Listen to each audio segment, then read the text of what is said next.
পারি রক্তের উপরে যখন জমিনের মধ্যে পড়বে পড়া মাত্র আমার রব আল্লাহর দিদার নসিব হয়ে যাবে সুবহানাল্লাহ। আর যদি ফিরে যাই তাহলে অবকাশী।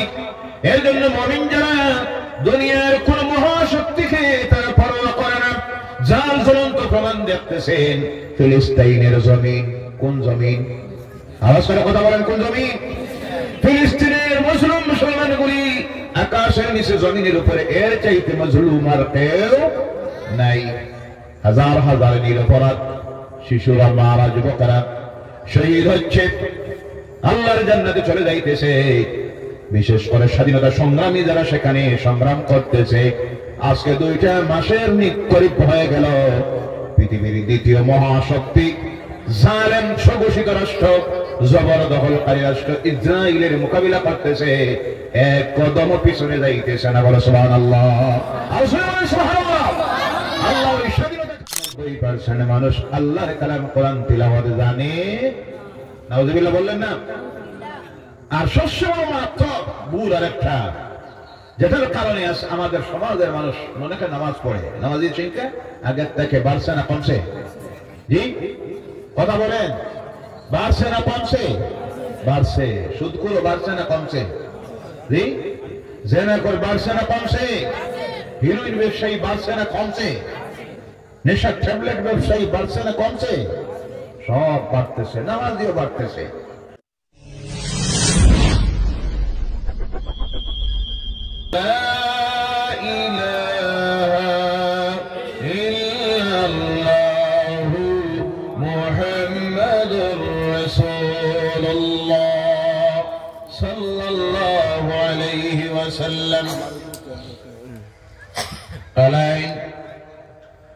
ভৈরবপুর হাফিজিয়া মাদ্রাসা বাৎসরিক জলসা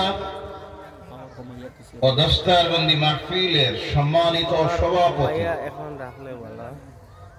শাহ সুফি আলহাজ হযরত মাওলানা সৈয়দ জুনাইদ আহমদ মাদানী আল হুসাইনি সাহেব, তৎসঙ্গে আজকের এই মাহতি মাহফিলের সম্মানিত সহসভাপতি আলহাজ হযরত মাওলানা মিজাজুর রহমান সাহেব, হেড মুদাররিস ভৈরবপুর প্রি সিনিয়র মাদ্রাসা। এছাড়াও আজকের এই মাহফিলের সহসভাপতি হযরত মাওলানা শাহাবুদ্দিন সাহেব, শিক্ষক ভৈরবপুর প্রি সিনিয়র মাদ্রাসা। এছাড়াও আজকের এই মাহফিলের সম্মানিত প্রধান অতিথি, তাছাড়া বিশেষ অতিথিবৃন্দ, আমন্ত্রিত জনপ্রতিনিধিবৃন্দ, মঞ্চে উপবিষ্ট সম্মানিত উলামায়ে কেরাম, বিশেষ করে সামনে উপস্থিত সম্মানিত মুরব্বিয়ানে কেরাম, প্রাণপ্রিয় যুবক ভাইয়া, পর্দার আড়ালের সম্মানিতা মা ও বোনেরা, তাছাড়া দূর দূরান্ত থেকে আল্লাহ দ্বীনের খেদমতের উদ্দেশ্যে আগত বিভিন্ন ইউটিউব চ্যানেলের সত্যাধিকারী ভাইয়ারা, সর্বপ্রথমে মহান আল্লাহ সুবহানাহু ওয়া তাআলা লাখ কোটি শুকরিয়া আদায় করি যে আল্লাহ পাক রব্বুল ইজ্জত আজকের মুবারক শুক্রবারের রাত্রিতে আল্লাহর কালাম থেকে কিছু আলোচনা করার জন্য এবং শোনার জন্য যে আল্লাহ পাক আমাদেরকে সিলেকশন দিয়েছেন, আমরা আসতে পেরেছি, বসতে পেরেছি। অত্যন্ত সুন্দর পরিবেশ, যেখানে ঠান্ডাও লাগতেছে না, গরমও লাগতেছে না, লাইটে অসুবিধা নেই, মাইকে অসুবিধা নেই। যে আল্লাহ পাক রব্বুল ইজ্জত এত সুন্দর সুব্যবস্থা করে দেওয়ার তৌফিক দিলেন, ভৈরবপুর হাফিজিয়া মাদ্রাসার কমিটি, ছাত্রবৃন্দ, আসাতিজায়ে কেরাম যারা অনেক কষ্ট করে আমাদেরকে এই বসার সুযোগ করে দিয়েছেন, আমরা আল্লাহর গোলাম হিসাবে সকলে আলোচনা শুরুর পূর্বে আমাদের রব আল্লাহ সুবহানাহু ওয়া তাআলা লাখ কোটি শুকরিয়া আদায় করি। সকলে উচ্চ কণ্ঠে জবান ছেড়ে দিয়ে বলুন আলহামদুলিল্লাহ, রব্বানা লাকাল হামদ হামদান কাসীরান তাইয়িবান মুবারাকান ফীহি। আমরা শুকরিয়া আদায় করেছি কার? আওয়াজ করে আবার বলুন, আমরা কার গোলাম? আমরা শুকরিয়া আদায় করব কার? নাম নিব কার? প্রশংসা করব কার? গণনা বলি, বর্ণনা করব কার? এর জন্য আল্লাহ পাক তারই কালাম আসীম কিতাব কোরআনুল কারীমকে শুরু করতে গিয়ে আল্লাহ শুরু করেছেন সেই বাক্য দিয়ে, যেই বাক্যটি আমার সঙ্গে সকলে জবান মিলিয়ে পড়ুন, বিসমিল্লাহির রাহমানির রাহিম, আলহামদুলিল্লাহি রাব্বিল আলামিন। বলো আল্লাহু আকবার। সমস্ত প্রশংসা সেই রবের যিনি এই বিশ্ব ব্রহ্মাণ্ডের সমস্ত কিছুর একচ্ছত্ব মালিক। বলো আল্লাহু আকবার।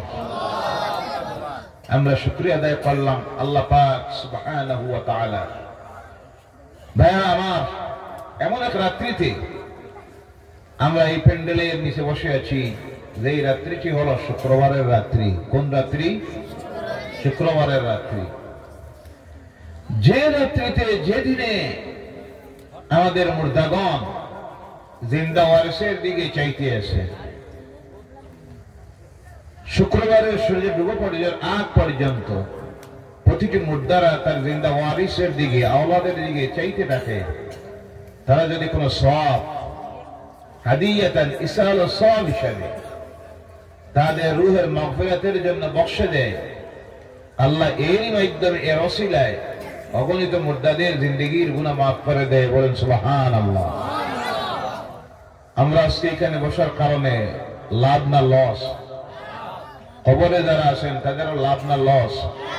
আজকের এই মাহফিলটা আমাদের মুর্দাগানের জন্য নাজাতের জরিয়া যেন আল্লাহ বানাইয়া দেন। সকলে বলেন আল্লাহুম্মা আমিন। ভাইয়েরা আমার, এই পৃথিবীতে এক সমীক্ষায় দেখা গিয়েছে সবচেয়ে বেশি যে শব্দটা পৃথিবীর মানুষের জবান দিয়ে উচ্চারিত হয়, সেই শব্দ হলো আল্লাহ। আর জোরে বলেন আল্লাহ। আবার বলুন আল্লাহ। আল্লাহ। আল্লাহর নাম নিতে মজা লাগেনি না? না জি, এই নামে মজা আছে না নাই? যারা এই নামের আশিক হয়ে গেছে, যারা এই নামের পাগল হয়েছে, তারাই বুঝতে পারে এই নামে কি মজা আছে। বলে সুবহানাল্লাহ। 2 নম্বরে এক সমীক্ষায় দেখা গিয়েছে এই পৃথিবীতে আল্লাহর নামের পর যে নামটা দুনিয়ার মানুষের জবান দিয়ে সবচেয়ে বেশি উচ্চারিত হয়, সেই নামটা হলো মুহাম্মাদুর রাসূলুল্লাহ সাল্লাল্লাহু আলাইহি ওয়াসাল্লাম। বলে সুবহানাল্লাহ। আল্লাহর নামের পরে কোন নাম? আওয়াজ করে বলেন কোন নাম? মুহাম্মাদুর রাসূলুল্লাহ সাল্লাল্লাহু আলাইহি ওয়াসাল্লাম। বারামাত অনুরূপভাবে আল্লাহর নামের পর, তার হাবিবের নামের পর এই পৃথিবীর মানুষের জবান দিয়ে যে কিতাব সবচেয়ে বেশি উচ্চারিত হয়, তিলাওয়াত হয়, পাঠ করা হয়, পৃথিবীতে এক সমীক্ষা চালাইয়া দেখা গিয়েছে এই কিতাবের নাম হলো আল্লাহর কালাম, আপনার আমার ধর্মগ্রন্থ আল্লাহর কালাম কোরআনুল কারীম। বলে সুবহানাল্লাহ। সবচেয়ে বেশি মানুষ পাঠ করে, কারণ এটা যত পড়ে তত মজা লাগে। সুবহানাল্লাহ বলে। আপনাদেরও মজা লাগেনি না? না জি, প্রত্যেকের মজা লাগে যারা তিলাওয়াত জানে। আমরা তো তিলাওয়াত জানি না, এর কারণে এর মধ্যে কি মজা আছে তা বুঝি। আল্লাহ প্রত্যেকটা মুমিন মুসলমানকে আল্লাহর কালাম কোরআনুল কারীম যেন তিলাওয়াত করা তৌফিক দেয়। সকলে বলেন আল্লাহুম্মা আমিন।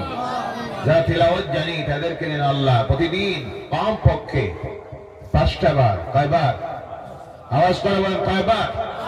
5টা বার আল্লাহর সামনে দাঁড়িয়ে অবনত চিত্তে তার গোলামীকে আদায় করার জন্য 5টা বার যেন মাবুদের, আমার রবের সামনে দাঁড়িয়ে আল্লাহর কালামটাকে তিলাওয়াত করতে পারি। নামাজের মাধ্যমে আল্লাহ যেন সেই তৌফিকটা দেয়। সকলে বলেন আল্লাহুম্মা আমিন। ভাইরা আমার, এই কোরআনুল কারীম এমন একটা কিতাব, আল্লাহ পাক এমন কিতাব দিলেন, দুনিয়ার মানুষ যে বিষয়ে তাকে প্রশ্ন করে আল্লাহর কালাম কোরআনুল কারীম সেই জবাব দুনিয়ার মানুষকে দিয়ে দেয়। বলো সুবহানাল্লাহ। অদ্বিতীয় কিতাব, অন্যান্য ধর্মগ্রন্থ আর কোরআনুল কারীমকে আপনি একই অবস্থার ধর্মগ্রন্থ যদি ভাবেন তাহলে ভুল বুঝবেন। কারণ হলো এই কোরআন এমন এক কিতাব, যে কিতাব এই জমিনের কারো লিখিত নয়, দুনিয়ার মধ্যে তাকে লেখাও হয় নাই। অন্যান্য সমস্ত ধর্মগ্রন্থগুলি এই দুনিয়ার মানুষ তারা নিজে নিজে লিখেছে, কিন্তু আল্লাহর কালাম কোরআনুল কারীম দুনিয়ার কেউ লিখে নাই। এই পৃথিবীর সৃষ্টির আগে আল্লাহর কালাম কোরআন লিখিত হয়ে গেছে। বলো সুবহানাল্লাহ। যখন পৃথিবী নাই সেই সময় আল্লাহ তার কালাম কোরআনুল কারীমকে এমন এক জায়গার মধ্যে রাখলেন। কোরআনকে যদি জিজ্ঞাসা করা হয়, কোরআন দে তুমি বলো এই পৃথিবীতে আসার আগে তুমি কোন জায়গার মধ্যে ছিলে? আল্লাহর কালাম কোরআনুল কারীম কি সুন্দর ভাষায় দুনিয়ার মানুষকে জানাইয়া দেয়, বাল হুয়া কুরআনুম মাজিদুন ফি লাওহিম মাহফুজ। বলো আল্লাহু আকবার। বাল হুয়া কুরআনুম মাজিদ, এটা বলকে এটা হলো আসীম কিতাব, এবং এই পৃথিবীতে আসার আগে এটা ছিল লৌহে মাহফুজ, সুরক্ষিত একটা জায়গায়। সুবহানাল্লাহ বললেন না? দুনিয়া আওয়ার আগে কোন জায়গায় ছিল? লৌহে মাহফুজে। ভাইরা, নাজিল করার জন্য আল্লাহ রাব্বুল আলামিন এমন একটা নাজিল হলো 3 বার। কয়বার নাজিল হয়েছে? কয়বার? 1 নম্বরে আল্লাহ রাব্বুল আলামিন এই কোরআনুল কারীমকে লৌহে মাহফুজ থেকে নাজিল করলেন দুনিয়ার উপরের আকাশে। কোন আকাশ? কথা বলেন, কোন আকাশ? আকাশ কয়টা জানা নাই? 7টা। কয়টা? আধুনিক বিজ্ঞান এখন পর্যন্ত আকাশ কয়টা সেই কথা বাহির করতে পারে নাই। আকাশের কি কোনো দরজা আছে? তা বাহির করতে পারে নাই। সেই কথা বলে দিতে পারে ইসলাম, সেই কথা বলে দিতে পারে আল্লাহর কালাম কোরআনুল কারীম। কারণ এই কোরআন যার কালাম, তিনি তো বানাইয়াছেন আসমান। বলে সুবহানাল্লাহ। এর জন্য যেখানে যা কিছু আছে তিনি যেটা যেইভাবে সৃষ্টি করেছেন সেটা বলার জানার ক্ষমতা যার আছে তিনি হলেন আল্লাহ সুবহানাহু ওয়া তাআলা। এর জন্য আল্লাহ বলছেন, দুনিয়ার মানুষ শোনো, আকাশ কয়টা আমি বানাইলাম। আল্লাহ রাব্বুল আলামিন বলছেন, আল্লাযী খালাকা সাবআ সামাওয়াতিন তিবাকা। বলো আল্লাহু আকবার। 7 স্তরে আমি আকাশকে সৃষ্টি করেছি। সুবহানাল্লাহ বলেন। আকাশ কয়টা? 7টা। আধুনিক বিজ্ঞান এখন পর্যন্ত আকাশ নিয়ে দ্বিধায়। তাদের মধ্যে 3টে শ্রেণী। একটা শ্রেণীর অভিমত হলো আকাশ বলতে কিছুই নাই, আর একটা শ্রেণীর অভিমত হলো আকাশ একটা, আর একটা শ্রেণীর অভিমত হলো মানুষের চোখের দৃষ্টি যেখানে গিয়ে শেষ হয় ওখানে নীলি নীলি রং দেখা যায়, আকাশ বলতে কিছুই নাই। আমার আল্লাহ দুনিয়ার মানুষকে জানিয়ে দিতেছেন তার কালামের মাধ্যমে, আকাশকে আমি সৃষ্টি করেছি 7 স্তরে 7টা। সুবহানাল্লাহ। ওই যে নিম্নে যে আকাশ, এই আকাশের মধ্যে দুনিয়ায় যত মানুষ আছে প্রত্যেক মানুষের জন্য 2টা দরজা। কয়টা?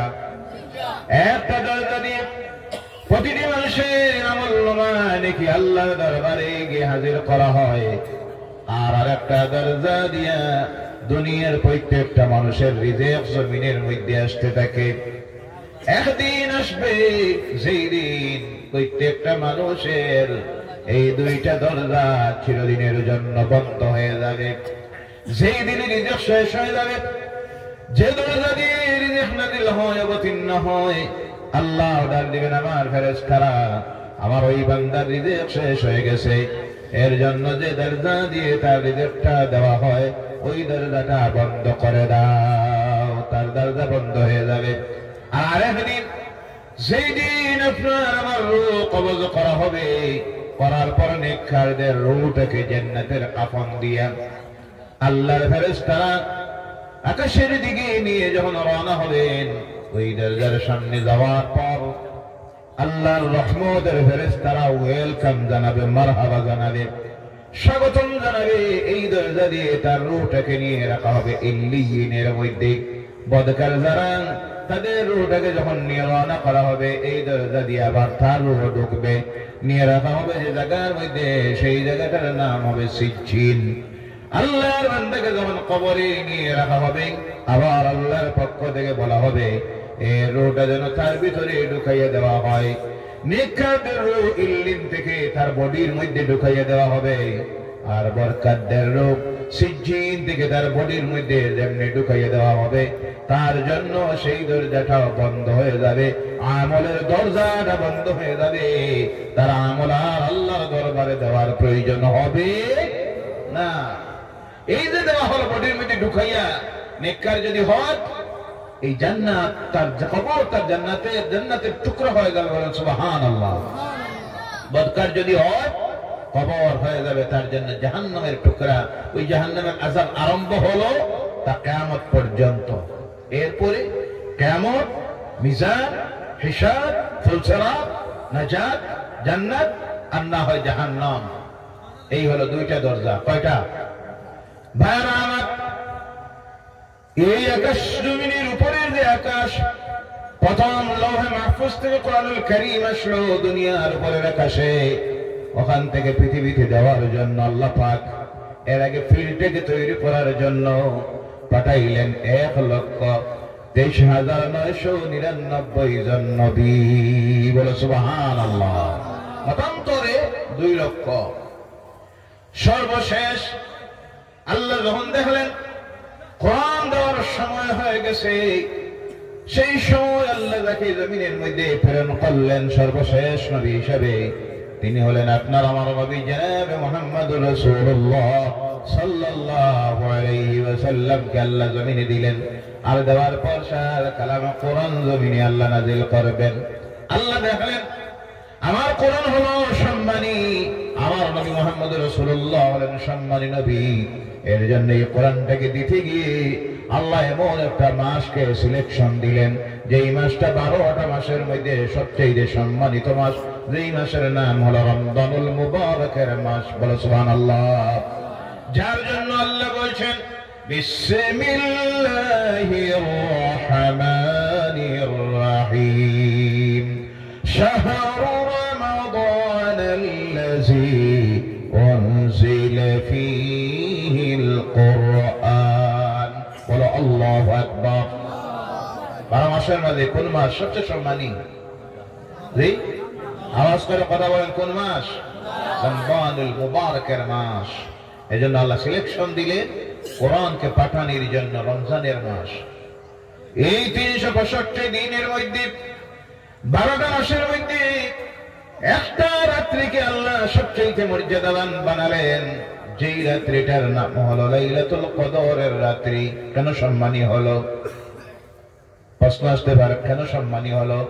সম্মানী হওয়ার কারণ হলো আল্লাহর কালাম সবচেয়ে সম্মানিত যে কিতাব এই রাত্রিতে নাযিল হয়েছে, যার কারণে আল্লাহর কাছে সেই রাত্রিটা সবচেয়ে সম্মানী রাত্রি হয়ে গেছে। যার জন্য আল্লাহ বলছেন ইন্না আনজালনাহু ফি লাইলাতিল কদর। বলো আল্লাহু আকবার। সারা বছরের মধ্যে কোন রাত সম্মানী? জি, কথা বুঝতে আপনারা বুঝতে অসুবিধা হয় তাহলে জবাব দিবেন, সারা বছরের মধ্যে কোন রাতটা সম্মানী? লাইলাতুল কদরের রাত্রি। বলেন সুবহানাল্লাহ। কার কারণে? কোরআনের কারণে। কার কারণে? কতটুকু সম্মানী? আল্লাহকে প্রশ্ন করার আগে আল্লাহ নিজে উত্তর দিতেছেন, লাইলাতুল কদরি খায়রুম মিন আলফি শাহর। বলো সুবহানাল্লাহ। 1000 মাসের চাইতে উত্তম। 1000 মাস রোজা রাখলে আর রাত্রিতে ইবাদত করলে যে সব হয়, এক রাত্রিতে ইবাদত করলে আমার রব আল্লাহ পাক তার সমতুল্য সওয়াব আমার নামায় দিয়ে দেন। বলো সুবহানাল্লাহ। তার কারণ হলো এই রাত্রিতে নাজিল হয়েছে কোরআন। রাত্রিতে নাজিল হয়েছে কি? কোরআনুল কারীম। কোরআন যদি নাজিল হওয়ার কারণে এই রাত্রির এই মর্যাদা হয়, কোরআন নাজিল হওয়ার কারণে এই মাসের যদি এই মর্যাদা হয়, তাহলে কোরআন যাদের সিনার ভিতরে ঢুকে যায় তাদের মর্যাদা সম্মান কতটুকু আল্লাহর কাছে কিছু অনুমান করা যায়নি না? না, যাদের সিনার ভিতরে এই কোরআন ঢুকে যায় তাদের সম্মান মর্যাদা আল্লাহর কাছে আসে না নাই? আওয়াজ করে বলেন আসে না নাই? ভাইরা আমার, শুধু তা আমার, যারা এই কোরআন পড়বে, যারা এই কোরআন মানবে, যারা এই কোরআনের আদেশ মানবে, নিষেধ মানবে, কোরআনের উপর আমল করবে, তারাও আল্লাহর কাছে সবচেয়ে সম্মানিত মাখলুক হয়ে যায়। সৃষ্টির মানুষ যদিও সব আশরাফুল মাখলুক, আল্লাহর সৃষ্টির সেরা জগৎ, কিন্তু আবার এই মানুষের মধ্যে আল্লাহ কোয়ালিটি তৈরি করেন।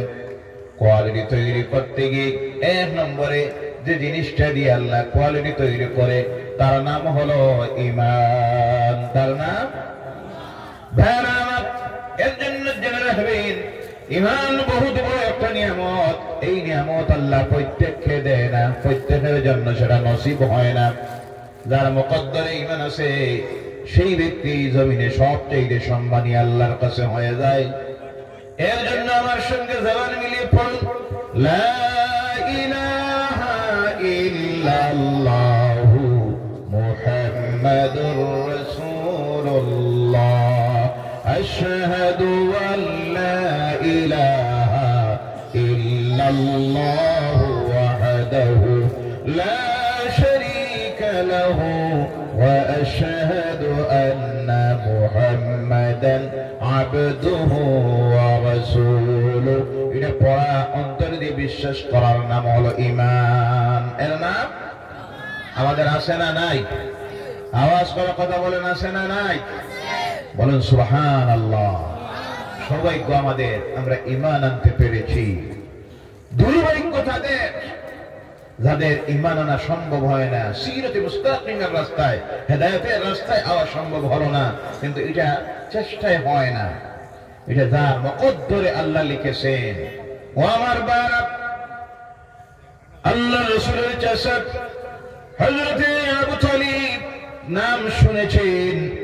আল্লাহ রাসূলের সঙ্গে এত মহব্বত ছিল, ভালোবাসা ছিল।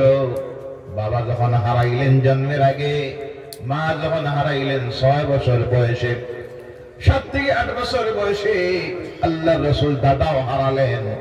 এবার চাচা হয়ে গেলেন গার্জিয়ান। ইতিহাস প্রমাণ করতেছে ওই চাচা নিজের আওলাদের চাইতে বেশি দেখে ভালোবাসতেন। তিনি ছিলেন মুহাম্মদুর রাসূলুল্লাহ সাল্লাল্লাহু আলাইহি ওয়াসাল্লাম।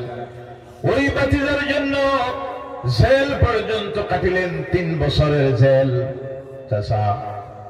এরপরে দেখা গেল মক্কার কুরাইশের নেতা যারা একদিন সিদ্ধান্ত নিল, আলোচনা করে, চলো আবু তালিবের কাছে যাই, গিয়ে জানাইয়া দেই, আবু তালিব তুমি তোমার ভাতিজাকে সতর্ক করে দাও, তোমার এই ভাতিজা আমাদের ওই দেবদেবতার সম্পর্কে বিভিন্ন কটূক্তি করে, আমাদেরকে নিয়ে ডং তামসা করে, বিভিন্ন ভাবে কথা বলে আমাদের সমাজের মধ্যে বিভেদ তৈরি করেছেন, ফিতনা তৈরি করেছেন।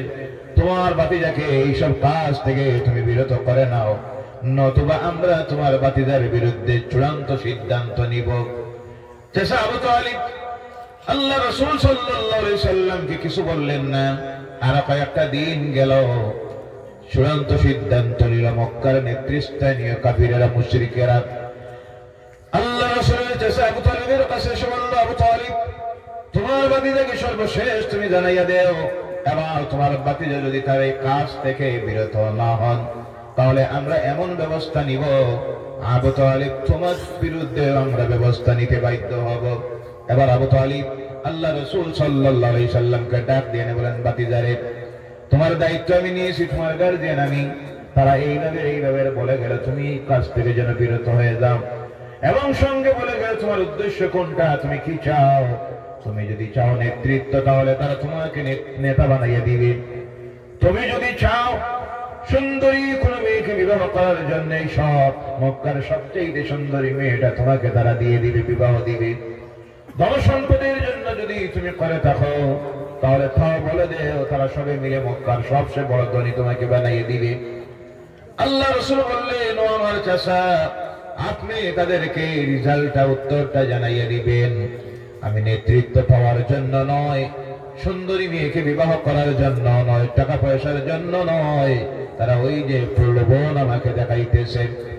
এটা তো দূরের কথা, আকাশের চাঁদ যদি আমার হাতের মধ্যে নিয়ে তারা তুলে দেয়, এক হাতে চাঁদ আর এক পাশে যদি সূর্য, তাহলে আমি মুহাম্মদ আল্লাহ তাদের কসম করে বলতেছি ওই সব কোনো কিছুর আমার প্রয়োজন নাই।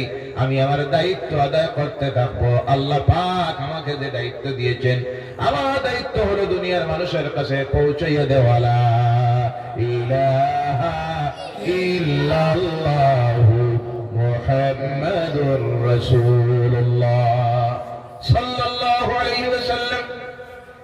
এবার তারা সিদ্ধান্ত নিল, বয়কট করলো, একটা চুক্তিনামা লেখলো, লিখে আল্লাহর ঘরের দেওয়ালে নিয়ে লাগাইয়া রাখলো, মুহাম্মদ এবং তার সঙ্গের সাথী যারা, তাদেরকে আমরা কোনো কিছু তাদের কাছ থেকে খরিদ করব না, তাদের কাছে কিছু বেচবো না, রাস্তাঘাট বন্ধ, কথাবার্তা বন্ধ, সকল প্রকারের লেনদেন বন্ধ। আল্লাহ রাসূল এখন বাধ্য হয়ে সঙ্গের সাথীদেরকে নিয়ে শিয়ারে আবু তালিব গিরি গুহায়, তিন দিকে পাহাড়, একদিকে শুধু রাস্তা, সেই জায়গায় আল্লাহর হাবিব সঙ্গের সাথী যারা যারা আল্লাহর দ্বীন গ্রহণ করেছিলেন তাদেরকে নিয়ে সেখানে থাকা শুরু করলেন, সঙ্গে আবু তালিব। কিন্তু আবু তালিব তখন আল্লাহর দ্বীন গ্রহণ করেন নাই। বাতিজার কারণে একাকী বাতিজাকে কিভাবে ছেড়ে দিব সম্ভব নয়। বাতিজার সঙ্গে চলে গেলেন সেখানে 3 বছর। এমন অবস্থা তৈরি হলো, খানি নাই, পানি নাই।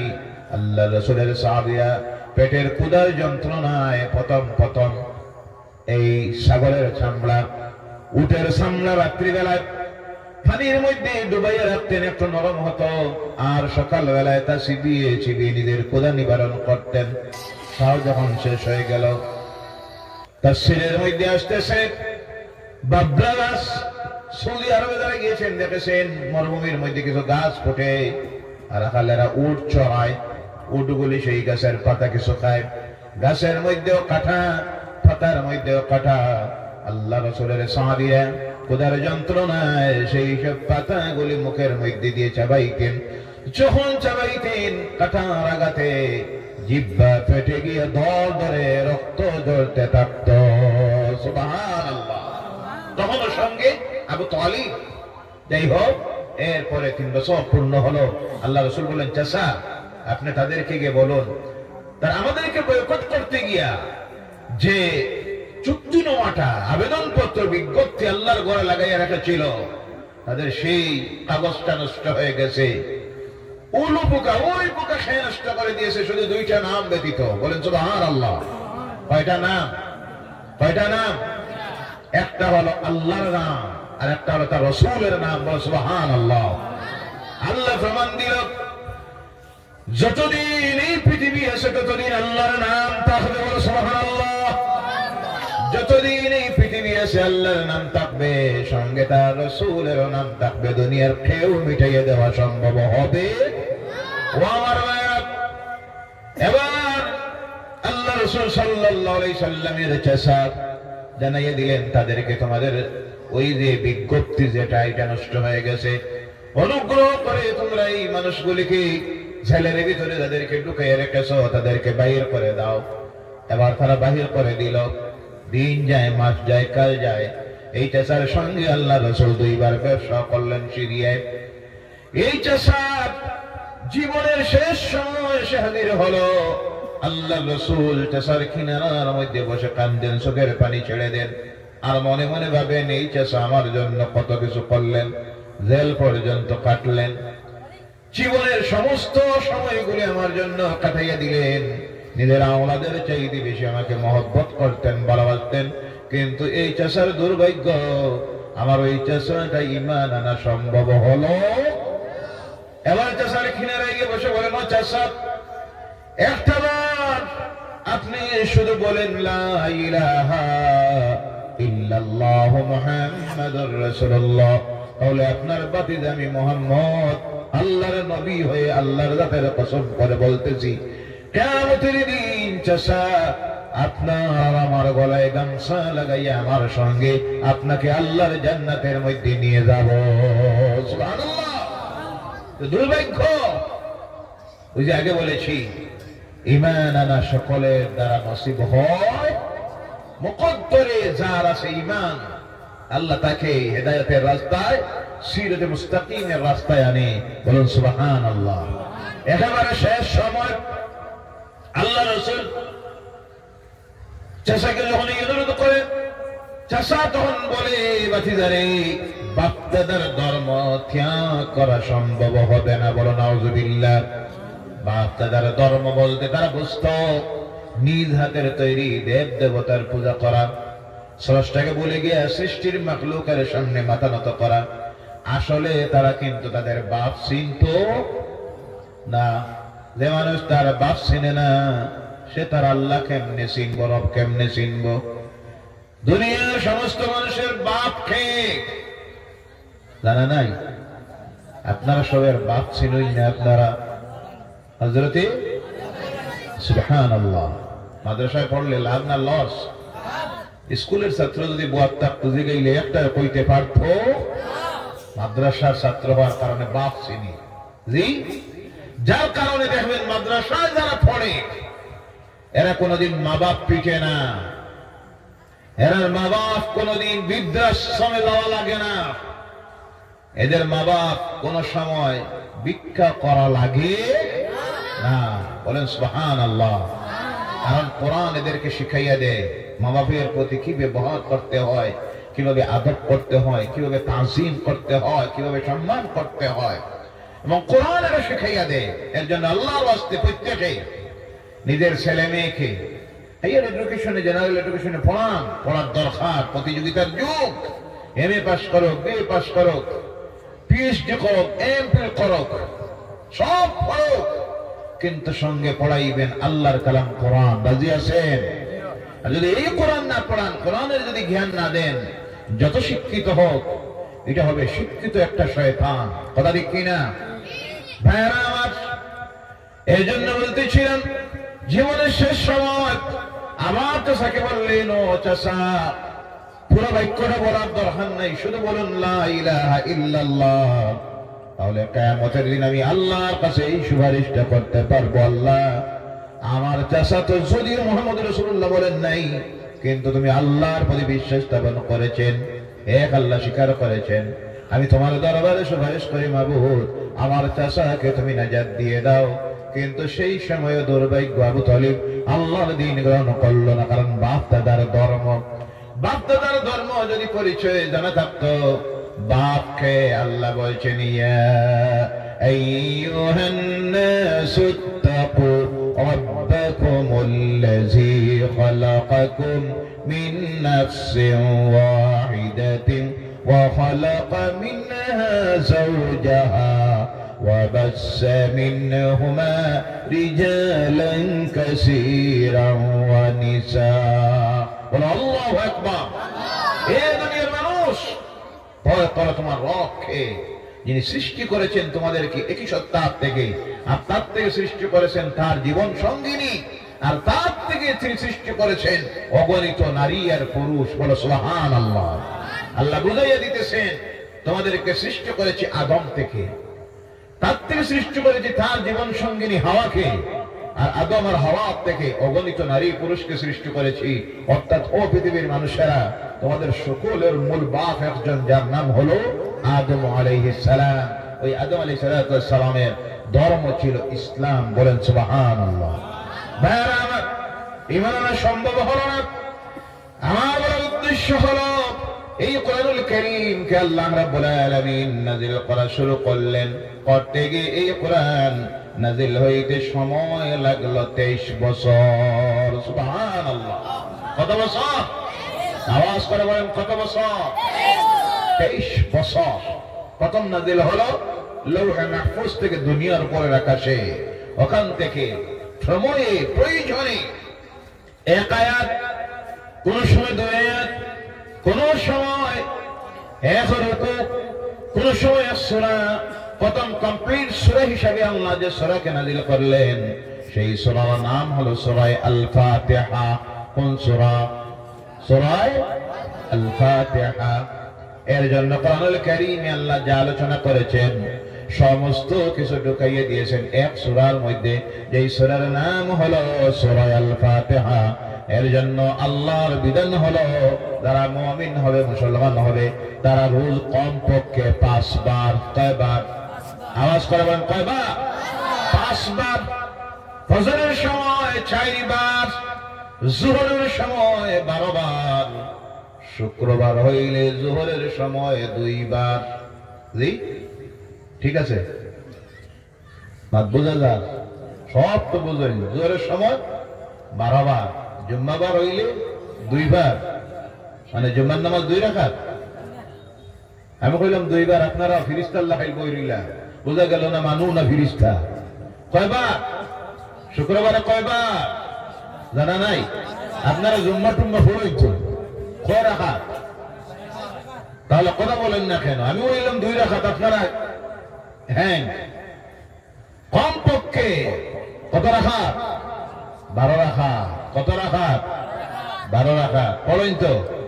জি এখন নাই, এখন কমছে, কারণ এখন তো কমা শুরু হয়েছে, থেরাপিও আই গেছে 8 রাকাত। আপনাদের দিকে নাই তো? আগে নেই। আলহামদুলিল্লাহ, বলেন আলহামদুলিল্লাহ। আমার যোহরের সময় 12 বার, আসরের সময় 8 বার, মাগরিবের সময় 7 বার, এশার নামাজে 12 বার, উইতিরের নামাজে 5 বার, টোটাল 38 বার। কতবার?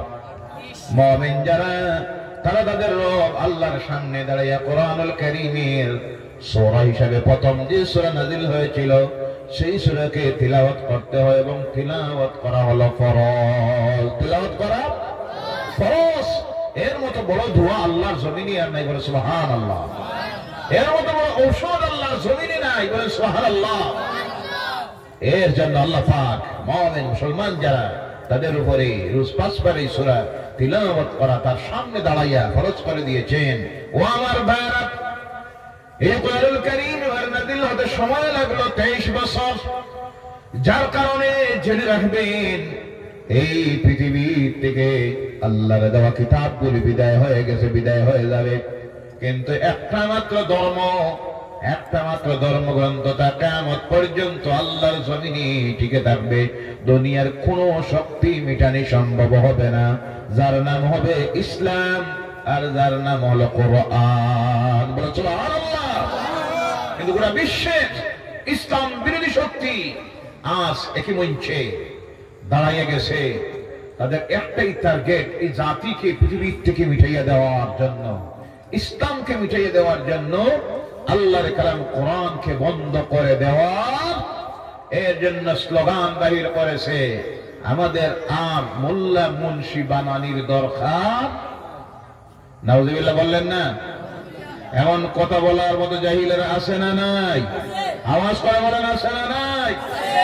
আমাদের স্লোগান হলো, আমি বলি, যারা বলে আর ডাক্তার, যারা বলে আজকে মোল্লা মুন্সি আর বানানির দরকার নাই, ডাক্তার, ইঞ্জিনিয়ার, বৈজ্ঞানিক এখন বানানির দরকার, আমি বলি ভালো কথা, সুন্দর কথা, এটা তোমার জন্য প্রযোজ্য হতে পারে, আমার জন্য নয়।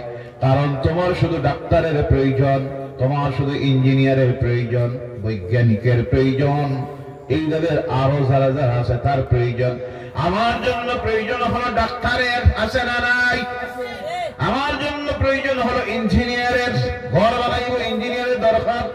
অসুস্থ হইব, আমার জন্য প্রয়োজন ডাক্তারের।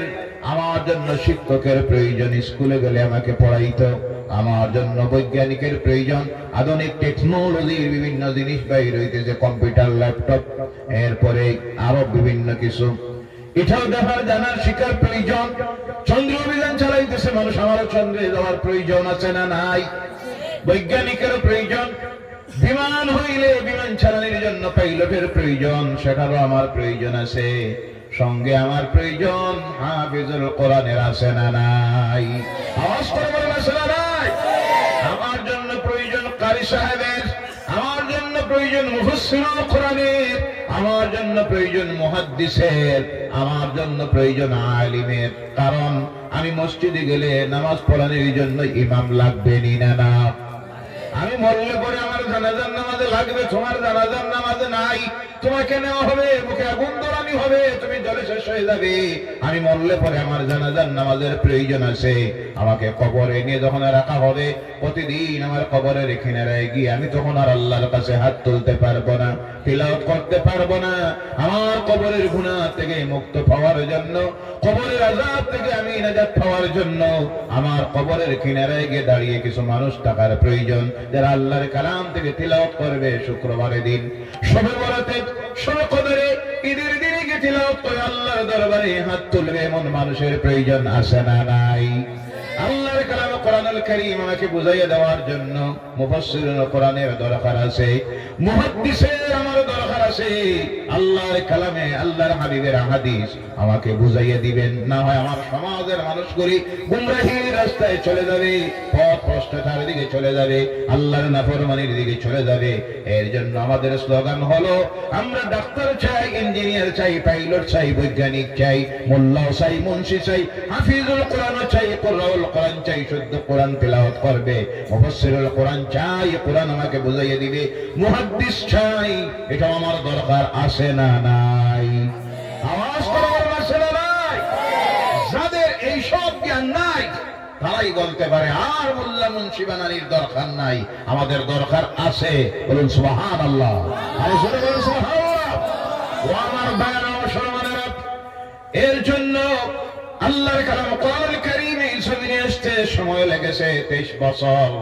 এই কোরআন জমিনের শব্দ নিজ পর্যন্ত প্রতিষ্ঠিত হয়ে গেছে। এটা সাধারণত অন্যান্য ধর্মগ্রন্থের মতো নয়, যার ইচ্ছা যখন হবে ফুক দিয়ে উড়িয়ে দিবে, এটা কোন সময় সম্ভব হবে। যারা এর বিরোধিতা করেছে তারাই জমিন থেকে মিটে গেছে। সাময়িক কিছু সময়ের জন্য ধৈর্য ধরতে হয়, কথা ঠিক কিনা? ধৈর্য হারাবেন না, মনোবল হারাবেন না। জালেমদের জুলুমের শেষটা সীমা আছে না নাই? সাময়িক বাতিল, পৃথিবীতে দুইটা জিনিস সব সময় ছিল, একটা ছিল হক, একটা ছিল বাতিল, একটা হলো গুনাহ, একটা হলো নেকি, একটা হলো অন্যায়, আর একটা হলো ন্যায়। কোন সময় দেখা গেছে এই পৃথিবীতে ন্যায়ের পক্ষে যারা, বাতিলের সামনে কোন সময় তারা নত হয়ে গেছে, কিন্তু এটা ছিল সাময়িক কিছু সময়ের জন্য। কোন সময় দেখা গেছে মজলুমেরা জালিমের সামনে নত হয়ে গেছে, কিন্তু সেটা ছিল সাময়িক। সর্বত্রই পৃথিবীর ইতিহাস প্রমাণ করতেছে বাতিল কোন সময় টিকে থাকতে পারে নাই হকের সামনে, অন্যায় কোন সময় ন্যায়ের সামনে টিকে থাকতে পারে নাই, গুনাহ কোন সময় নেকির সামনে টিকে থাকতে পারে নাই। কারণ আল্লাহ রাব্বুল আলামিনের কালাম কোরআনুল কারীম দুনিয়ার মানুষকে জানাইয়ে দিতেছে, জাআল হাক্কু ওয়া যাহাকাল বাতিল ইন্নাল বাতিলা কানা যাহুকা। বলো আল্লাহু আকবার। এর জন্য কোরআন আসে, থাকবে। বলুন সুবহানাল্লাহ। সাময়িক কোন সময় বাতিলরা যদি এর বিরুদ্ধে কামিয়াব হয়ে যায়, মনোবল হারাবেন না, ধৈর্য ধরবেন, ইনশাআল্লাহ। বলুন ইনশাআল্লাহ। পরিবর্তন আছে না নাই? পরিবর্তন করার মালিক কে? আল্লাহ রাব্বুল আলামিন। এর জন্য আমার ভাইরা, এই কোরআনুল কারীম যারা জমিনে থাকে, জমিন থেকে যাতে মিশে না যায়, এর হেফাজতের দায়িত্ব নিয়েছেন স্বয়ং আল্লাহ। আল্লাহ রাব্বুল আলামিন বলছেন, ইন্না নাহনু নাযালনা যিকরা ওয়া ইন্না লাহু লাহাফিজুন। বলো আল্লাহু আকবার। নাযিল করেছি আমি জিকিরকে, অর্থাৎ কোরআনকে, আর হেফাজতের জিম্মা দায়িত্ব নিয়েছি কে? কে নিয়েছেন? যার জন্য আজ আশার হয়ে গেল 1450 বছর। সুবহানাল্লাহ বললেন না? কত বছর? 1450 বছর বিরোধিতা করেছে, ষড়যন্ত্র করেছে মিটাইয়ে দেওয়ার জন্য, কিন্তু মিটাইতে পারে নাই। বিভিন্ন সময় হাফেজুল কোরআনদেরকে আল্লাহ হাবিবের কাছে এসে বলল, আপনার সাহাবীদের মধ্য থেকে যারা সুন্দর কোরআন তিলাওয়াত করেন, যাদের বেশি তিলাওয়াত জানা আছে, আমাদের সঙ্গে দিয়ে দেন কয়েকজনকে। সিলেকশন তারা করে দিল অমুক অমুক সাহাবী, কারণ তারা জানে আল কোরআনুল কারীমের হাফেজ, তারা জানে এরা সুন্দর তিলাওয়াত করেন।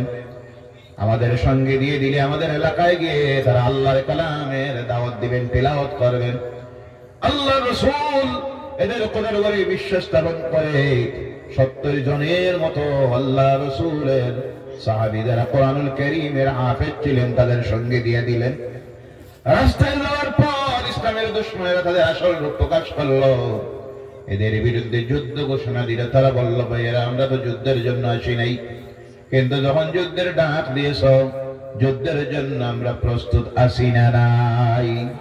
কারণ হলো তারা মুমিন। মুমিন যারা, তারা দুনিয়ায় আল্লাহ ছাড়া কাউকে ভয় করে,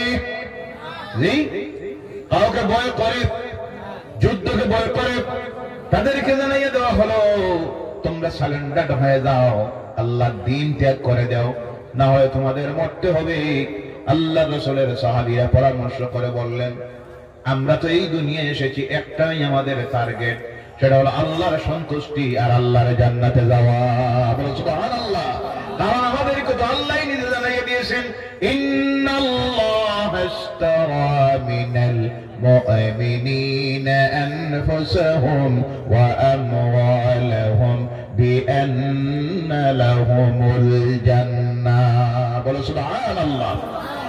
আল্লাহ মুমিন যারা, তাদের জান এবং মাল আল্লাহ খরিদ করে নিয়েছে বহুত আগেই, বিনিময় আল্লাহ দিবেন যেটা তার নাম হলো জান্নাত। সুবহানাল্লাহ বলে। আমাদের জানের মালিক কে? আমাদের মালের মালিক কে?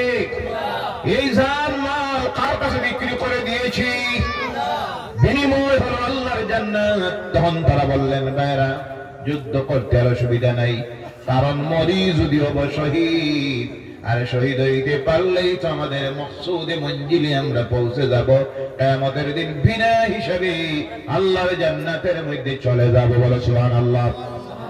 আর যদি আল্লাহর রাস্তায় যদি নিজের কল্লা দিতে পারি, রক্তের উপরে যখন জমিনের মধ্যে পড়বে, পড়া মাত্র আমার রব আল্লাহর দিদার নসিব হয়ে যাবে।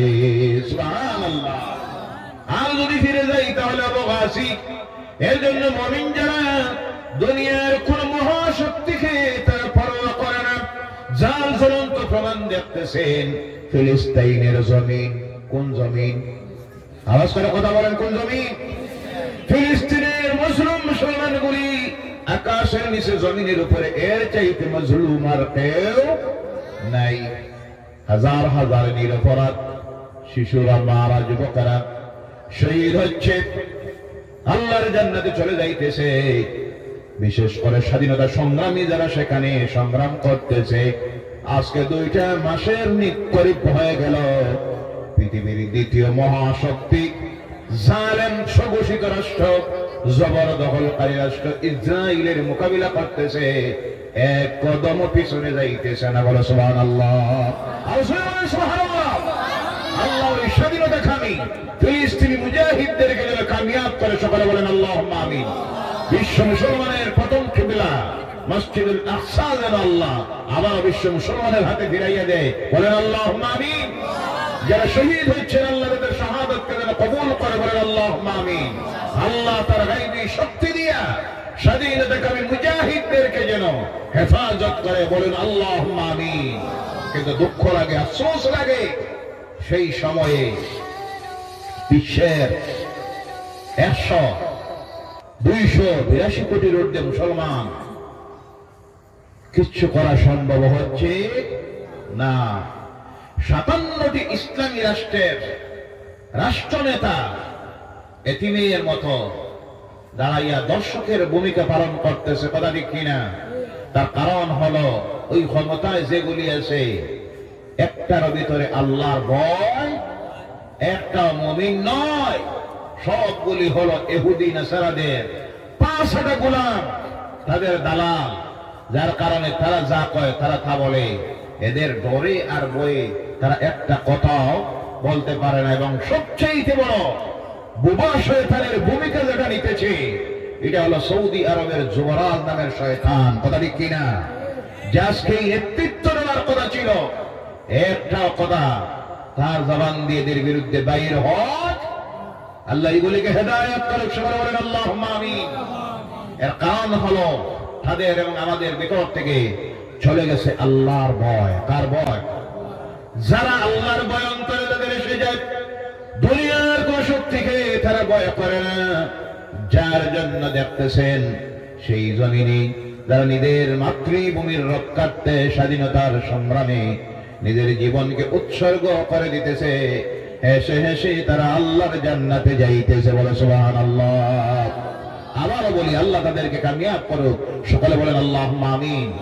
এই মসজিদ সেই মসজিদ যে মসজিদে আমার নবী মুহাম্মদ রাসূলুল্লাহ সাল্লাল্লাহু আলাইহি ওয়াসাল্লাম ১,২৩,৯৯৯ জন নবীকে পিছনে মুক্তদি হিসাবে দাঁড় করাইয়া ইমাম হয়ে 2 রাকাত নামাজ পড়াইয়াছিলেন। সেই মসজিদ হলো মসজিদুল আকসা। বলে সুবহানাল্লাহ। ওই মসজিদ থেকে আমার রাসূল মিরাজের সফর আরম্ভ করেছিলেন। ওই মসজিদের নাম আল্লাহ তার কালাম কোরআনে উল্লেখ করেছেন। আল্লাহ বলছেন সুবহানাল্লাযী আসরা বিআবদিহি লাইলাম মিনাল মাসজিদিল হারামি ইলাল মাসজিদিল আকসা। বলো আল্লাহু আকবার। ও আমার ভাইরা বলতেছিলেন, এই কোরআনুল কারীমকে বিভিন্ন সময় জমিন থেকে উৎখাত করে দেওয়ার চেষ্টা করা হয়েছে, বন্ধ করে দেওয়ার চেষ্টা করেছে, কিন্তু যারাই করেছে তারাই কামিয়াব হতে পারে নাই। কারণের হেফাজতের দায়িত্ব যিনি নিয়েছেন তার নাম, যতদিন আল্লাহর নাম এই জমিনে আছে আল্লাহর কালাম কোরআনুল কারীমের তিলাওয়াত থাকবে। কথা ঠিক কিনা? এই কোরআনের বিরুদ্ধে যখন দেখা গেল ষড়যন্ত্র করে হুফাজুল কোরআনদেরকে হত্যা করে নিল, সঙ্গে সঙ্গে হযরত আবু বকর সিদ্দিক রাদিয়াল্লাহু তাআলা আনহু কয়েকজন সাহাবীদেরকে একটা বোর্ড বানিয়ে দিলেন। তখন লিখিত কোরআন ছিল না, মানুষের সিনার ভিতরে, সাহাবায়ে কেরামদের সিনার ভিতরে গাছের পাতার মধ্যে, উট বেড়ার ছাগলের চামড়ার মধ্যে। তখন চিন্তা করলেন এই কোরআনকে তারা যে কোনো সময় এইভাবে জমিন থেকে মিটিয়ে দেওয়ার চেষ্টা করবে। তখন বোর্ড বানিয়ে দেওয়া হলো। ওই সাহাবীরা কোরআন বিভিন্ন জায়গা থেকে কালেকশন করে কোরআনের কপি তৈরি করলেন 7টা। বিশিষ্ট সাহাবীরা তা বসে দেখলেন, দেখার পরে এই কোরআনকে অনুমতি দেওয়া হলো। পরবর্তীতে হযরত উসমান রাদিয়াল্লাহু তাআলা আনহু যখন বিশ্ব মুসলমানের নেতা হলেন, খলিফা হলেন, তিনি চিন্তা করলেন 7টা কোরআন যদি 7 জায়গার মধ্যে থাকে তাহলে বিভিন্ন সময়ে মতভেদ তৈরি হতে পারে। তিনি বিশিষ্ট সাহাবায়ে কেরামদেরকে নিয়ে বোর্ড তৈরি করে এর মধ্যে থেকে একটা কোরআনুল কারীম তিনি নিজ হাতে লিখলেন, আর লিখে সেটাকে অনুমতি দিয়ে বাকি সমস্ত কোরআনকে তিনি পুড়াইয়া ফেলে দেওয়ার নির্দেশ দিলেন। ওই ওনার লিখিত কোরআনুল কারীম যেটা আজও সৌদি আরবের মিউজিয়ামের মধ্যে হযরত ওমর কর্তৃক লিখিত সেই আল্লাহর কালাম কোরআনুল কারীম রয়ে গেছে। আর সেই কোরআনকে তিলাওয়াত করে করে দুনিয়ার মানুষের জবান দিয়ে উচ্চারিত হয়, একজনের জবান থেকে আরেকজন শুনে আর তিলাওয়াত করতে থাকে। এর জন্য উসমান রাদিয়াল্লাহু তাআলা আনহুকে বলা হয় জামিউল কোরআন, কোরআন একত্রিতকারী। সেই দিন থেকে একই কোরআন বিশ্ব মুসলমান তিলাওয়াত করতেছে, তাদের মধ্যে কোনো মতভেদ নাই। না আছে? কোরআন নিয়ে কোনো মতভেদ আছে? ভাইরা আমার, এর জন্য বলতেছিলাম সেই সময় তারা ষড়যন্ত্র করেছিল হুফাজুল কোরআনদেরকে হত্যা করে আল্লাহর কালাম জমিন থেকে মিটাইয়ে দেওয়ার জন্য, কিন্তু সম্ভব হয় নাই। সর্বকালে তারা তা করেছে। আজকের যে চীন আপনারা জানেন, ওই দেশে একবার আল্লাহর কালাম কোরআন তিলাওয়াত করা, প্রেস করা, মাদ্রাসা সব বন্ধ করে দিয়েছিল। কিন্তু পরবর্তীতে বাধ্য হয়ে তারা নিজে বুঝতে পেরেছে এই কোরআন বন্ধ করার কারণে লাভ নাই, লস। তারা নিজে নিজে আবার আল্লাহর কালাম কোরআনের তিলাওয়াতের ব্যবস্থা করে দিয়েছে। বলুন সুবহানাল্লাহ। পৃথিবীর বিভিন্ন দেশ আছে যেখানে সময়ে সময়ে ইসলাম বিরোধী শক্তিরা, কোরআন বিরোধীরা এটাকে বন্ধ করে দিয়েছে। ওই যে আমি আগে বলেছিলাম, এটা হয় সাময়িকী, ধৈর্য হারাবেন না। পরবর্তীতে তারা নিজে নিজে দেখেছে এই কোরআন এত বড় একটা নিয়ামত, যেখানে কোরআন তিলাওয়াত হয় সেখানে আল্লাহর রহমত অবতীর্ণ হয়। সেখানে কি অবতীর্ণ হয়? রহমত নাযিল হয়। যেখানে কোরআন তিলাওয়াত হয় সেখান থেকে আল্লাহর গজবাদ বলিয়াত আল্লাহ দূরীভূত করে দেয়। এমন একটা কিতাব আল্লাহ পাক দিলেন, আমাদের প্রত্যেকের ঘরে আছে, মসজিদে আছে, মাদ্রাসায় খানকায় আছে, কিন্তু আফসোস লাগে মুসলমানেরা এখনো পর্যন্ত আমার সমাজের 90-95% মানুষ আল্লাহর কালাম কোরআন তিলাওয়াত জানে। নাউজুবিল্লাহ বললেন না? আর শস্য মাত্র ভুল আর একটা, যেটার কারণে আমাদের সমাজের মানুষ অনেকে নামাজ পড়ে, নামাজের সংখ্যা আগের থেকে বাড়ছে না কমছে? জি কথা বলেন, বাড়ছে না কমছে? বাড়ছে। সুদখোর বাড়ছে না কমছে? জি জেনাখোর বাড়ছে না কমছে? হিরোইন ব্যবসায়ী বাড়ছে না কমছে? নেশার ট্যাবলেট ব্যবসায়ী বাড়ছে না কমছে?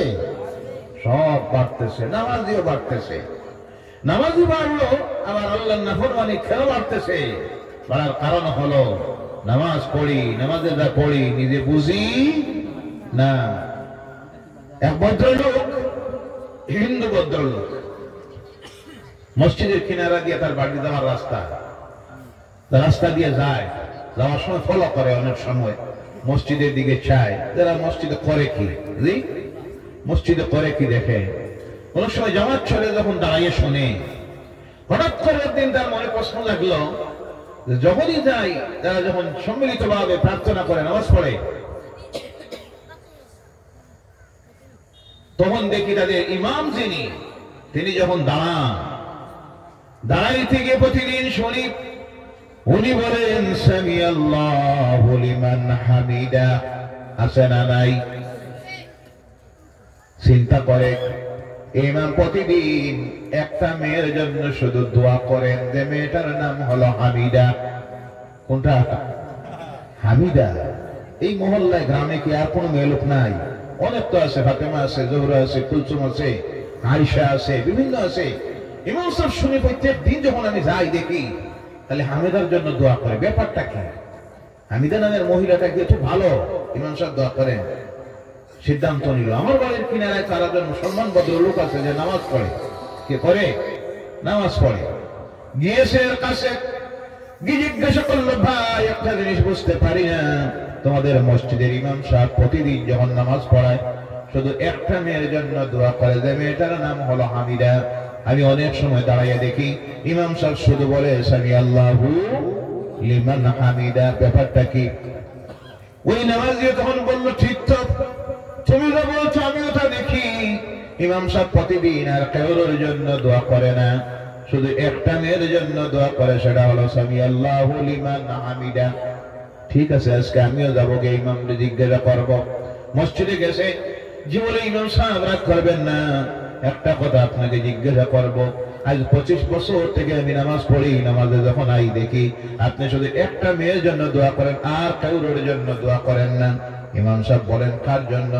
আপনি প্রত্যেক দিন শুধু বলেন সামি আল্লাহু লিমান হামিদা, আর কেউ নাই। ইমাম সাহেব চিন্তায় পড়লেন, এই লোকটারে কি দিয়ে বোঝাই? আর মনে মনে চিন্তা করেন, আহারে, এই তো হলো আমার সমাজের মানুষের অবস্থা, যারা নামাজের মধ্যে দাঁড়াইয়া রাখে, কোরআন বাদ দেন, নামাজের মধ্যে দাঁড়াইয়া যে আল্লাহু আকবার কয়, এর অর্থটাও জানে। সামি আল্লাহু লিমান হামিদা বলে, এটার অর্থ জানে না। সুবহান রাব্বিয়াল আলা বলে, এটা বুঝে না। সুবহান রাব্বিয়াল আযীম বলে, 40 বছর থেকে নামাজ পড়তেছে, এর অর্থ জানে না। সূরা ফাতিহা তো দূরের কথা। এই যদি হয়, একজন নামাজের অবস্থা দেখেন, ইমাম এসে জিজ্ঞাসা করতেছে, একটা মেয়ের জন্য কেন দোয়া করেন? মানে নামাজে সে যে দাঁড়াইয়া যা করে নিজেও তা জানে না, এর কারণে নামাজের সংখ্যা বাড়তেছে, নামাজ চলতেছে। এই নামাজ আমার সমাজের মানুষের চরিত্রের উপর আসর করে না, বুঝে না জানে করতেছি। এর জন্য আমার বলার উদ্দেশ্য হল, কমপক্ষে প্রত্যেকটা মুসলমান আল্লাহর ওয়াস্তে সেই দিন চলে গেছে, আজকে হলো আধুনিক বিজ্ঞানের যুগ, কম্পিউটারের যুগ, স্যাটেলাইটের যুগ, ইন্টারনেটের যুগ। মানুষের মধ্যে পরিবর্তন আসতেছে, পরিবর্তন আর পরিবর্তন। এই সময় আমার সমাজের মানুষের মধ্যে যদি পরিবর্তন না আসে, এই জাতিকে আল্লাহর জমিনে টিকাইয়া রাখা সম্ভব হবে না। সর্বক্ষেত্রে পরিবর্তনের প্রয়োজন, অর্থনীতির দিক দিয়ে পরিবর্তনের প্রয়োজন, রাজনীতিতে পরিবর্তনের প্রয়োজন আছে না নাই? জি ভাইরা আমার, অনুরূপ ভাবে শিক্ষাঙ্গনে জেনারেল এডুকেশনের দিক দিয়ে এই সমাজের, এই জাতির মানুষের পরিবর্তন আনার প্রয়োজন। এক সময় ছিল matric pass, higher secondary pass, BA pass, ওই তো শেষ, সেই দিন শেষ হয়ে গেছে। এখন আপনি প্রত্যেকটা সেক্টরে, মেডিকেল কলেজে, ইঞ্জিনিয়ারিং কলেজে, তাছাড়াও বড় বড় নামি দামি ইউনিভার্সিটিগুলিতে আপনার আমার ছেলে মেয়েকে দিয়া শিক্ষিত একটা সমাজ তৈরি করতে হবে। যেই সমাজ থেকে তৈরি হবে IAS officer, ACS officer, IPS officer, DC তৈরি হবে, এসপি তৈরি হবে, সুপ্রিম কোর্টের বিচারপতি হবে, হাইকোর্টের বিচারপতি হবে, শিক্ষিত রাজনীতিবিদ তৈরি হবে, ইঞ্জিনিয়ার তৈরি হবে, ডাক্তার তৈরি হবে। এমন একটা সমাজ প্রতিষ্ঠিত করতে হবে। এই প্রতিযোগিতায় টিকে থাকতে হলে অনুরূপভাবে পরিবর্তন আনতে হবে। ধর্মীয় জ্ঞানের অঙ্গনে শুধু কোরআন কিছু তিলাওয়াত শিখলাম, সূরা আলাম পারাত থেকে সূরা নাস পর্যন্ত, এই দিন শেষ। পুরো কোরআন তিলাওয়াত শিখতে হবে, কোরআন মুখস্থ করতে হবে। আপনারা ভাবতে পারেন মুখস্থ কেমনে করব? পৃথিবীর বিভিন্ন দেশ আছে, যেমন সৌদি আরব, সেই দেশের প্রত্যেকটা নাগরিক, ছোট বাচ্চা যারা আমাদের মতো, তাদের আলাদা মক্তব শিক্ষার ব্যবস্থা নাই। তাদের শিক্ষাঙ্গনগুলিতে সরকারি যে বিদ্যালয় আছে, আমাদের এখানে হাই স্কুল, কলেজ, ইউনিভার্সিটি, তাদের প্রত্যেকটা শিক্ষাঙ্গনের মধ্যে আল্লাহর কালাম কোরআনুল কারীমকে শুদ্ধভাবে গোটা কমপ্লিট কোরআন তিলাওয়াত মুখস্থ করানি হয়। বলে সুবহানাল্লাহ। মালয়েশিয়া, ইন্দোনেশিয়া প্রত্যেকটা ছেলে মেয়েদেরকে তাদের সরকারি স্কুলের মধ্যে আল্লাহর কালাম কোরআনুল কারীমের হাফেজ বানাইয়া দেওয়া হয়।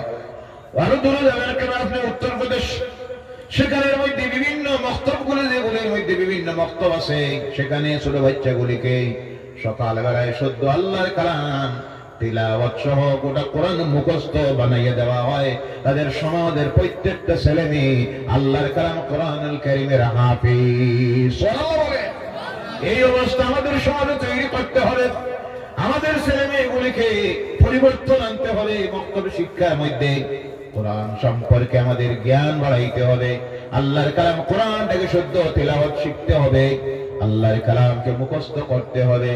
কম পক্ষে অনুরোধ রাখি, প্রত্যেকটা মুসলমান এই নিয়তটা করবেন, যা হওয়ার হয়ে গেছে, আগামী দিনে আমরা প্রত্যেকে যেন আল্লাহর কালাম কোরআনুল কারীমটার কম পক্ষে সংক্ষিপ্ত ভাবে অর্থ সহ ব্যাখ্যা যেন শিখতে পারি, আর আমার আওলাদকে শিখাইতে পারি। আল্লাহ যেন তৌফিক দেয়। বলেন আল্লাহুম্মা আমিন।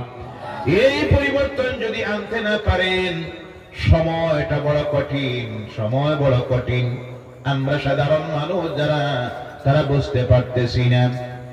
সমাজের শিক্ষিত মানুষ যারা, সমাজ নিয়ে যারা সচেতন, শিক্ষিত সমাজ, চিন্তাশীল সমাজ, আমার সমাজের সুশীল সমাজ যারা, যারা অফিস আদালতে যায়, শহরাঞ্চলে ঘুরে, কোর্ট কাছারিতে যায়, বিভিন্ন রাজনীতির সঙ্গে যারা জড়িত, তারা আজকে চিন্তায় পড়েছে এই জাতির, এই সমাজের মানুষের বিরুদ্ধে যেইভাবে বিভিন্ন ষড়যন্ত্র রচনা করা হচ্ছে, এদেরকে জমিনে পঙ্গু করে দেওয়ার জন্য অর্থনীতির দিক দিয়া, চাকরির দিক দিয়া, শিক্ষার দিক দিয়া, রাজনীতির দিক দিয়া, এই সময়ে যদি এখনো এই সমাজের মানুষ সচেতন না হয়, এই জাতির ভবিষ্যৎ অন্ধকার।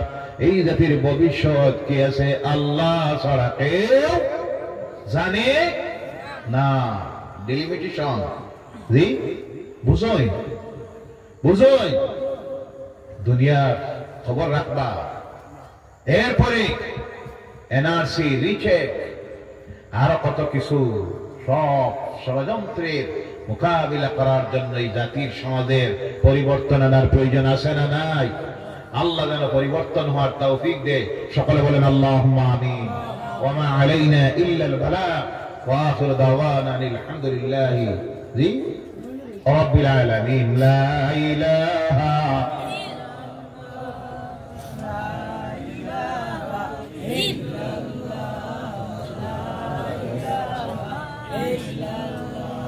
সুবহানাল্লাহ ওয়ালহামদুলিল্লাহ ওয়া লা ইলাহা ইল্লাল্লাহ লা ইলাহা ইল্লাল্লাহু মুহাম্মাদুর রাসূলুল্লাহ সাল্লাল্লাহু আলাইহি ওয়াসাল্লাম।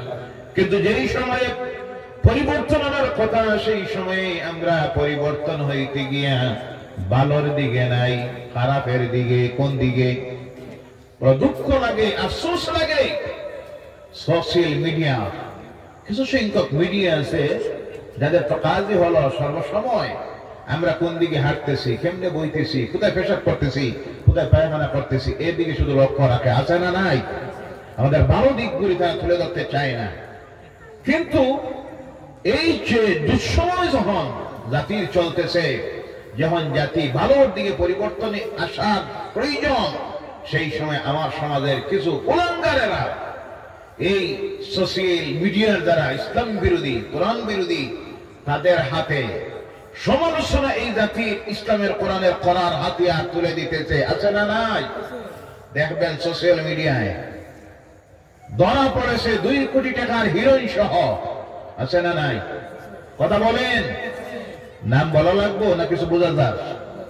বোঝা যাননি না? না, 20 লক্ষ টাকার গাঞ্জা সহ ধরা পড়েছে। নাউজুবিল্লাহ বললেন না? খারা ধরা পড়ছে, বোঝা যাননি না? না, নেশার ট্যাবলেট সহ পুলিশ ধরেছে গোপন সূত্রে খবর পেয়ে। নেশার ট্যাবলেট সহ। ও মুসলমানেরা, এটা তো তোমার চরিত্র হওয়ার কথা নয়। আজ আমাদের চিন্তা ঢুকছে কত তাড়াতাড়ি ধনী হওয়া যায়, হালাল হারামের চিন্তা নাই। কত তাড়াতাড়ি শুধু ধনী হওয়া যায়, হালাল হোক আর হারাম হোক। এই জাতির সেই চরিত্র হতে পারে। আমরা সেই নবীর উম্মত। গতকাল বলেছিলাম ত্রিপুরায় যুব আহলে সুন্নাতুল জামাতের আঞ্চলিক ধর্মনগর আঞ্চলিক সম্মেলন ছিল। সেখানে বলেছিলাম সেই নবীর উম্মত আমরা, যেই নবী মা ফাতেমার ঘরে গিয়ে প্রতিদিন ঢুকতেন 2 বার, কমপক্ষে কয়বার? সকালবেলায় 1 বার, বিকালবেলায় 1 বার। বেশিরভাগ অনেক সময় জোহরের নামাজের পর মা ফাতেমার ঘরে গিয়ে ঢুকতেন মেয়ের খবর নেওয়ার জন্য। একদিন আল্লাহ রাসূলকে ঢুকেছেন, ঢুকে দেখেন ফাতেমা বসে বসে জোহরের নামাজ পড়তেছেন। আল্লাহ রাসূলের রাগ উঠে গেছে। রাসূল রাগ করতেন না নিজের পার্সোনালি কোনো ব্যাপারে, কিন্তু অন্যায় কোনো কাজ দেখলে পরে, শরীয়ত বিরোধী কোনো কাজ দেখলে আমার রাসূলের রাগ উঠে যাইত। সঙ্গে সঙ্গে কপালের এই মাঝের রগটা খুলে যাইত। বলেন সুবহানাল্লাহ। বলেন মা ফাতেমা রে, কেন তুমি বসে বসে নামাজটা পড়িলে? তোমার কি দাঁড়ানোর ক্ষমতা নাই? কেন তুমি বসে নামাজ পড়েছ রে মা? মা ফাতেমা বলেন, আব্বা রাগ করবেন না, আমার কাছ থেকে শুনুন কি জন্য আমি বসে নামাজ পড়েছি। আব্বা আমি বসে কারণে নামাজ পড়েছি। আমি জানি প্রতিদিন জোহরের পর আপনি আমার ঘরে আসেন আমার খবর নেওয়ার জন্য। আর আমি দেখালাম আমি যদি দাঁড়িয়ে নামাজ পড়ি, আব্বা আমার গায়ের কাপড় যেটা একটাই কাপড়, কাপড়টা ছাড়া বিভিন্ন জায়গার মধ্যে ফাটা আছে। দাঁড়িয়ে নামাজের অবস্থায় আপনি ঘরে ঢুকলে আমার সতরের বিভিন্ন জায়গার প্রতি আপনার দৃষ্টি পড়ে যাইতে পারে, অথবা আমার গায়ের ছেঁড়া কাপড় দেখে আপনার মনের মধ্যে দুঃখ আসতে পারে। এই ভেবে আব্বা আমি বসে বসে নামাজে পড়তেছি। শুধু তা নয়, ও আব্বা আজকে 3 দিন হয়ে গেছে আপনার মেয়ে ফাতেমার পেটের ভিতরে কোনো খাবার পড়ে নাই। সুবহানাল্লাহ নাই? মা মেয়ের বাবার যখন আলোচনা চলতেছে, হাসান হুসাইন কিনারায় ঘুমের মধ্যে ছিলেন। 2 জনের ঘুম ভেঙে গেছে। ঘুম থেকে উঠে বলেন, নানা কি এনেছো খাওয়ার জন্য? আল্লাহ রাসূল বলেন, আমি তো জানি না খাবার আনার জন্য কি হয়েছে। বললেন, ও নানা প্রতিদিন তো আপনি আন আর যান। মা আমাদেরকে বলেছে আমরা যেন আমাদের অবস্থাটা আপনার কাছে না বলি, কারণ বললে পরে আপনার মনের মধ্যে দুঃখ লেগে যাবে। ও নানা আজকে 3 দিন হয়ে গেছে হাসান আর হুসাইনের পেটের ভিতরে কোনো খানা পড়ে নাই। সুবহানাল্লাহ বলেন। আল্লাহ রাসূল বলেন, মা ফাতেমা ও হাসান হুসাইন ধৈর্য ধরো, আমি তোমার মা, তোমার আব্বা, ও ফাতেমা আমি তোমার আব্বা, আর ও হাসান হুসাইন তোমাদের নানা। আজকে সেই নবী আমি মুহাম্মদ রাসূলুল্লাহ 7 দিন হয়ে গেছে এই পেটের ভিতরে কোনো খাবার পড়ে নাই, শুধু পানি আর পানি দিয়ে 7 দিন চলতেছে। সুবহানাল্লাহ।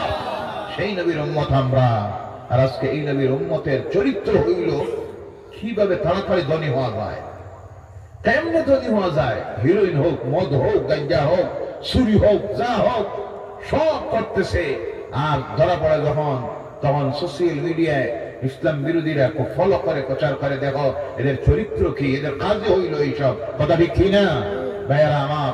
আল্লাহর ওয়াস্তে এইসব অপকর্ম থেকে যুব সমাজ বিরত হন। সময়টা বড় কঠিন। আল্লাহ পাক এই কঠিন সময়ে জাতির মধ্যে পরিবর্তন আনার, ঐক্যবদ্ধ হওয়ার, সংশোধিত হওয়ার, আমল তৈরি করার তৌফিক যেন দেন। সকলে বলেন আল্লাহুম্মা আমিন, আল্লাহুম্মা আমিন ইয়া রাব্বাল আলামিন। ربنا ظلمنا أنفسنا وإن لم تغفر لنا وترحمنا لنكونن من الخاسرين. ربنا آتنا في الدنيا حسنة وفي الآخرة حسنة وقنا عذاب النار وادخلنا الجنة مع الأبرار برحمتك يا عزيز يا غفار يا رب العالمين. اللهم لا تقتلنا بغضبك ولا تهلكنا بعذابك يا الله. اللهم لا تقتلنا بغضبك ولا تهلكنا بعذابك يا الله. আয় আল্লাহ, তোমার নাম রহমান, তোমার নাম রহিম, তুমি গফুর রহিম ইয়া আল্লাহ রব্বুল আলামিন। হাফিজিয়া মাদ্রাসার এই বছরের বাৎসরিক মাহফিলে আমরা গুনাহগারেরা এসে হাজির হয়ে তোমার কালাম থেকে যা আলোচনা করলাম, তোমার নামের জিকির করেছি, মদিনার হাবিবের দরবারে সালাত ও সালাম পেশ করেছি। মুবারক শুক্রবারের রাত্রিতে আল্লাহ গুনাহগারেরা তোমার দরবারে হাত তুলে আরজ করতেছি, মাবুদ আমাদের এই কুল আলোচনার সবটুকুন সর্বপ্রথম মদিনার হাবিবের দরবারে পৌঁছাইয়া দাও। আয় আল্লাহ, সাহাবায়ে কেরাম থেকে শুরু করে যত মুমিন মুমিনাত, মুসলিমিন মুসলিমাত অন্ধকার কবরের গাড়ায় চলে গেছেন, প্রত্যেকের কবরের সবটুকুন পৌঁছাইয়া দাও। বিশেষ করে আল্লাহ আমরা যারা হাত তুলেছি আর যারা মাহফিলের জন্য সাহায্য সহযোগিতা দিয়েছেন, খাস করে আল্লাহ সারাটা বছর তোমার যত বান্দারা বান্দিরা তোমার কালামের খেদমতের এই প্রতিষ্ঠানটার জন্য যত প্রকারের সাহায্য দেয়, সহযোগিতা দেয়, আল্লাহ সমস্ত কিছুকে তুমি কবুল করে নাও। এর সব তাদের আমাদের যত মূর্তিগান কবরবাসী হয়ে গেছেন প্রত্যেকের কবরে পৌঁছাইয়া দাও। আজকের এই মুবারক রাত্রির খাতিরে, এই মাহফিলটার খাতিরে আল্লাহ আমাদের জীবনের গুনাহগুলি মাফ করে দাও। সেই সঙ্গে আমাদের কবরবাসী সমস্ত মূর্তিগানের জন্য এই মাহফিলটাকে তোমার কালামের খেদমতের এই প্রতিষ্ঠানটাকে সাদাকাতুল জারিয়া হিসেবে কবুল করে নাজাতের জরিয়া বানাইয়া দাও রব্বুল আলামিন। বিশেষ করে আমাদের যাদের মা বাপ, দাদা দাদি, নানা নানি, শ্বশুর শাশুড়ি, আত্মীয় স্বজন, বন্ধু বান্ধব, ভাই বোনেরা, প্রতিবেশীরা, মহল্লাবাসীরা অন্ধকার কবরের গায়ে যারা চলে গেছেন, আজকের এই মাহফিলটার খাতিরে তাদের জীবনের গুনাহগুলি মাফ করে দিয়া তাদের অন্ধকার কবরগুলিকে জান্নাতের টুকরা বানাইয়া দাও রব্বুল আলামিন। বিশ্ব জুড়ে ইসলামের বিরুদ্ধে, কোরআনের বিরুদ্ধে, তোমার হাবিবের বিরুদ্ধে, মুসলমানদের বিরুদ্ধে যত অপশক্তিরা ঐক্যবদ্ধ হয়েছে জমিন থেকে ইসলামকে, কোরআনকে, মুসলমানকে, মসজিদ মাদ্রাসাকে মিটাইয়া দেওয়ার জন্য আল্লাহ তোমার গায়বী শক্তি দিয়া এদের সকল প্রকারের ষড়যন্ত্রকে দুর্বল করে দিয়া তুমি সমস্ত কিছুকে হেফাজত করে না রব্বুল আলামিন। আবু জেহেলি যত শক্তি, ফিরআউনি যত শক্তি, নমরুদি যত শক্তি মাথা ছাড়া দিয়ে উঠেছে, আল্লাহ তুমি আবু জেহেলকে, নমরুদকে, ফিরআউনকে যেইভাবে ধ্বংস করেছিলে, আজ তোমার কাহারিয়তের সেই পাওয়ারটা একটাবার দেখাও। আয় আল্লাহ, আমরা যারা তোমাদের দরবারে হাত তুলেছি আমাদের প্রত্যেকের দিলের নেক আশাগুলি পূর্ণ করে দাও, প্রত্যেকের রুজিতে বরকত দেও, আমলে বরকত দেও, ইলমে বরকত দেও, হায়াতে বরকত দেও, মালের মধ্যে বরকত নাযিল ফরমাও। আয় আল্লাহ, আমাদের জান মাল ইজ্জত আবরু মসজিদ মাদ্রাসা কোরআন, আমাদের বাড়ি ঘর, আমাদের বিবি বাচ্চা সব তোমার কুদরতের হাতে রাখাওয়ালা, তুমি মাবুদ হেফাজত করে নাও রব্বুল আলামিন। এই জমিনে আমরা কেউ চিরস্থায়ী নয়, চলে যাব। কোন সময় যাওয়ার ডাক আসবে আল্লাহ, বারবার তোমার দরবারে রোজ করি, মোটটা যখন দিবা আল্লাহ, রাস্তাঘাটে ফেলাইয়া বোধ দিও না, নামাজ রোজা করে কাফনের ভিতরে ঢুকাইও না, বিনা তওবায় বিনা ওযুতে আল্লাহ আমাদের মোটটা দিও না। জীবনের শেষ সময়টা যখন হাজির হবে, নূরের নবী নয়নের সামনে হাজির করে দিও। আর দুনিয়ার জীবনের শেষ কথাটা আমাদের জবানটা দিয়ে বারবার জারি করে দিও, লা ইলাহা ইল্লাল্লাহু মুহাম্মাদুর রাসূলুল্লাহ। সুবহান রাব্বিকা রাব্বিল ইজ্জাতি আম্মা ইয়াসিফুন ওয়া সালামুন আলাল মুরসালিন ওয়ালহামদুলিল্লাহি রাব্বিল আলামিন। আসসালামু আলাইকুম ওয়া রাহমাতুল্লাহ।